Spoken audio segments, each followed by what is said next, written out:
How to see backup photos in Google Photos. Hey everyone, welcome back to the channel. In this video I'll guide you on how you can see backup photos in Google Photos, so make sure to watch the video till the end. In order to see backed up photos in Google Photos, you can just try opening the Google Photos application here. Now if a certain photo is backed up, when you come to the Photos tab, you'll find all the backed up photos. The backed up photos has this little check icon right next to it that will indicate that this photos has been backed up. If you want to delete them, you can tap the delete option to remove them from Google Photos. However, they are still in your gallery because you only deleted them from the backup and not from the whole device itself.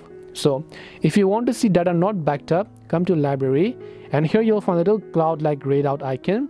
This grayed out icon basically means that backup for this folder is disabled. You can also turn this off for other folders, but if it's enabled, then you should be able to back them up. And these are the ways you can indicate a backed up photos in Google Photos. Hope this video was very helpful. If it did help you, then make sure to leave a like and subscribe to the channel. If you have any questions, feel free to leave them down. Thank you for watching and see you in the next video.